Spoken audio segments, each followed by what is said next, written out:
Hello everybody, back here again for our vlog a day, and today is Sunday the 6th, and today was a lovely, beautiful, cold, rainy day. Turned out to be, it's gorgeous weather, it is what it is. So, woke up this morning, kind of woke up late, not too late, I think it was 6:37 when I woke up.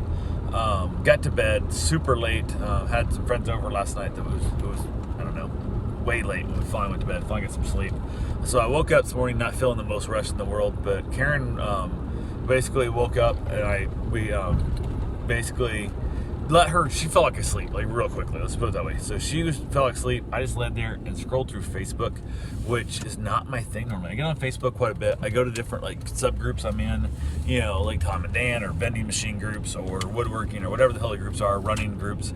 But I rarely ever scroll to the general feed of Facebook, and it is a damn wasteland of shit. Like it really is. But I scrolled through that a lot this morning. I don't know, probably 2.5, 3 hours. It was a long time. Not usually my thing. Is just, and I laid in bed too long, so my back, of course, my lower back was killing me. But I finally did decide to get up and start my day. So got up. Karen stayed in bed a little bit later than I did after that even. So headed out, hopped in the hot tub like I do most mornings. Let myself stretch out, let myself soak up some of that warmth. Works out really well. So didn't know what we wanted to do for the day. We really had no plans. Nothing needed to be done. We made the offer in the house. We're just waiting to see if we hear back from anything on that. Duplex and shitload of money. You know, when you're talking, you know, well into this, you know, 6 figures, and the 3 at the beginning of that is a scary ass time to be, I don't know, waiting to see if you are going to go well over $250,000 into debt on a house you have zero interest ever living in. So I guess you look at it more as an investment only, because that's 100% what it's going to be. But kind of hasn't dwelled on me too much, because the offer I made, I think, is a fair offer. I think it's a very legit. I think it should, in long term, make me money. It's just still scary in the process. Right now, we can't even evict them if they don't pay rent. Like, we're screwed at that point. So it is what it is. But I figure if the eviction bans do pop up and people stop paying rent, I think rent's going to go through the roof, because nobody's going to have a place to live. It's going to be a pain in the ass. So it is what it is. So it's all just a crapshoot in the process of all this stuff. So we got a few things done throughout the morning, nothing major. Hung around the house a little bit together, just kind of chatted and BS'd. I ended up getting a message from a lady wanting me to do like a evening walk for her daughter's dogs. It was kind of a weird thing that she's asking for it for her daughters. Her daughter works night shift, and the roommates are going to be out of town, and she works 12-hour shifts, so she wants me to go walk the dog, but she doesn't go to work till like 6 p.m. And I said, you know, when would you want me to go over there? And she's like, well, at least 8. And I'm like, well, 8 o'clock doesn't really do shit. Like, I mean, no offense, but 8 o'clock, it's 2 hours after your daughter left, you know, 2.5 depending on how far she is from work. But that didn't really do anything. So I'm thinking more like it needs to be like a 9:30, 10 o'clock kind of thing to even have it make sense at all before you know, let the dogs out that one last time late at night, play with them for a few minutes, and head on down. So we'll see. It is what it is, and go from there. So went ahead. That went back and forth way too long. A lot of stuff didn't make sense and thing, and trying to make an appointment to meet with the daughter so I can see the place, meet the dogs, and all this stuff. And I guess the daughter was hungover from a Christmas party at work, so she couldn't meet today, and it's just what it is. So, and who knows? We'll see what happens. But went ahead, got a few other things taken care of. I gave her my cell phone number, like, hey, just text me, because your daughter won't be able to text this app, because the app's only on your number since you set it up. So it's kind of a bit of a weird, you know, back and forth there. But went ahead and basically we had, I'm not sure what I want to do for dinner. So I went for a run, told my wife, I said, when I get back from my run, I'd like to know, like, I get out of the shower, I'd like to know kind of what you're thinking you want to do. Either if you want me to do it, that's fine, whatever stuff, but maybe we can find a new restaurant we haven't eaten at, because we're trying to do our 52 restaurants in a year, and we'll see what happens there. She ended up finding, there's a new sushi place in town here by Winn-Dixie that also does curry and does Thai food and other things, stuff and whatnot. So we end up going with a curry that we end up deciding to choose. So I ran up there on the motorcycle, picked it up, and you have to order. We don't have to, I guess we ordered online.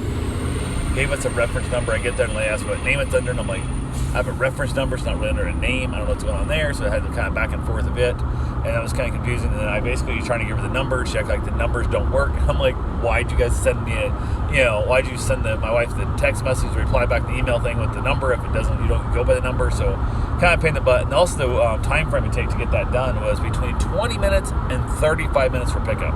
And And I'm like, okay, 20 minutes makes sense, but when you're going to add almost another 100% longer of that gap to 35 minutes, which is 15 more minutes, like that's a large ass gap. Like that's a really it's a big window. And again, if you say, hey, it's 35 minutes, cool, I'll show up in 35 minutes, I'll pick it up. If you tell me it's 20 minutes, I'll show up in 20 minutes, pick it up. But from 20 minutes to 35 minutes is a giant gap in time in the gap. It's like saying, oh, show up in an hour or like an hour, it fit 90 minutes. Like, what the hell? Like, it makes no sense at all. Like, what the hell? It makes no sense. So I heard 50 minutes, sorry. But I'm like, this makes no sense at all in the process. You're almost doubling the window gap of time. But I don't want to be there showing up at 35, find they had it done in 15, and it sits there for 20 minutes getting cold. That's not what I want to do. So I show up there right at smack on the nose, 20 minutes. So I'm like, cool. Show up here 20 minutes. We get the whole hassle and go through and figure out what order is mine. The whole thing that has to happen with that because they didn't understand their own system, their own numbers. Which is a new restaurant. I understand. Give them some break there. No big deal. And there's a little tiny waiting area right in the front by the cash register and stuff.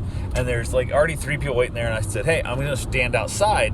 So if my order comes up, just open the door or even just wave your hand at the window, kind of thing. So I basically just like, and so I basically head outside and I watch them bring out stuff. They got some stuff staging there. People are coming in, taking to go orders and whatnot, whatever. And I'm like, okay, cool, whatever. And I watched them set down a bag of stuff and they sit down a few other bags of stuff, this and that. And that was about 5 minutes after I got there. Within 5 minutes, probably 4 minutes after I got there. And then seriously, I'm thinking, well, clearly they know I'm out here. I just told them that. So I sit around waiting. I see them take some other bags, see them take some, people come and go and back and forth and whatever and whatnot. I finally, after the 15 minutes went by, so now I'm at the full 35. It's actually closer to 40 at this moment. I walk back in, and there's nobody there on the back. They're not in the front and stuff. So they finally come up there, and I'm like, hey, she goes, oh, you need to place an order? And I'm like, no, I have a receipt where I paid for this like 20 minutes ago now. Like, I was here to pay my order. She goes, oh, you're here to pick it up. And I'm like, no, I've been here this whole time to pick it up. I paid for this like 20 minutes ago, and I told you I was going to step outside. She goes, oh, I didn't see you waiting in here. I'm like, I've been standing right outside the door watching this whole thing this whole time. Like, I haven't moved nowhere. I didn't go anywhere. I've been out here the whole time. And she goes, I don't know. So they can't find the order. So the woman doesn't know. She goes back, starts like kind of hauling around and whatever. And like, we need to hurry up and make this order. This guy's been here. And I'm like, you're telling me you haven't even started making my order now? Like, I ordered it now at this point 40 minutes ago. I showed up here 20 minutes ago and paid for it. And you still haven't made my order yet. I'm like, what the hell? So like 3 other people are back and forth, in and out. 2 guys from the kitchen come out. 3 ladies up front. And they find my order. It's been sitting there since I was there 4 minutes after I got there. So it's sitting there now for 11 to, at this point, now like 13 minutes because they've been trying to find my order. And I say, excuse me. I'm like, you're telling me this is my order right here. This is it. This has been here. Like literally after I came in here and told you I was here to pick up my order, you told me it wasn't ready yet. And guess what?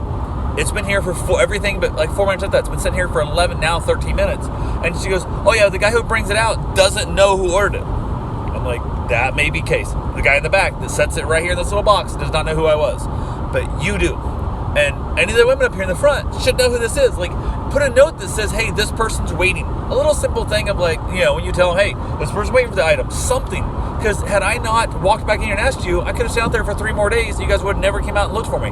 Because that guy's like, I don't know who he is. I assume he's going to show up eventually. I've already been there. So the person who knows that I was here doesn't keep looking at my order come out. And she's like, oh, no, wait. If he comes out, he don't know who you are. And I'm like, he don't have to. You do. Like, what the hell? And I was like, so now you're telling me is I have to, every time I see a bag come out, if I stand here outside the door watching this, because I don't want to be in here with all the COVID and the germs and trying to open up space in your restaurant, I have to, every time a bag comes out, I got to run back and go, is that mine? Is that mine? And she's like, oh, you need to ask us if this is your order. And I'm like, nope, not going to happen. So I got to figure out either we're not going to eat there ever again, or they got to figure out a better way of handling their orders, because I'm not going to keep stepping back here and trying to see a bag come out and try to explain to them, is that my order? Is that my order? No, that's not that hard to do. It's really not that hard to do. Say, hey, I was here. I paid for it. Like, just holler at me out the window. Wave at me at the window. I don't give a damn. It's just ridiculous. So it is what is there. That was fun.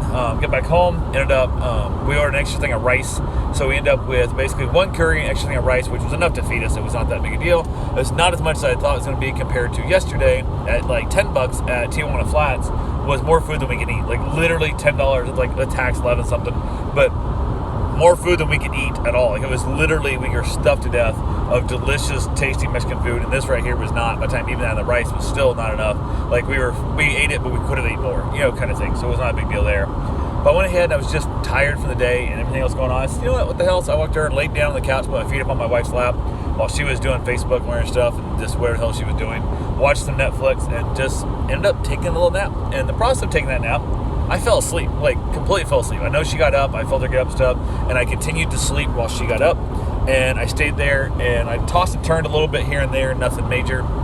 and she came out about, I think it was 11:48 when she came out, and I don't know if she woke me up or if I just sensed her standing above me, because I was never really fully asleep heavily, but it was one of those things where I clearly was out enough that there was an issue, because I went ahead and I was like, shit, she goes, coming to bed? I'm like, yeah, I guess so. So I got up, went to bed, and noticed I had a missed call from the lady who had the dog that wanted to watch, wants me to go over and do the owner of the dog, the daughter of the woman who wanted me to, who had booked me for the thing or whatever. So we'll see what happens there and go from there at that point in time, but it is what it is. So yeah, got up, went to bed. I basically set a reminder to text her in the morning, so I was not going to text me at midnight that, about a dog meet and greet. Even if she does work nights, that's still just, unless I have strict permission to text somebody that late, never going to happen. So that was pretty much the wrap of the day. I didn't go out, didn't have a cigar, didn't even drink a soda all day, none of that kind of stuff. I was just, I don't know, I got just tired and just shut down and took my nap, and felt pretty good actually. So anyway, that's all I got for right now. I will talk to you guys tomorrow. Have yourself a safe, wonderful day. Thanks for watching.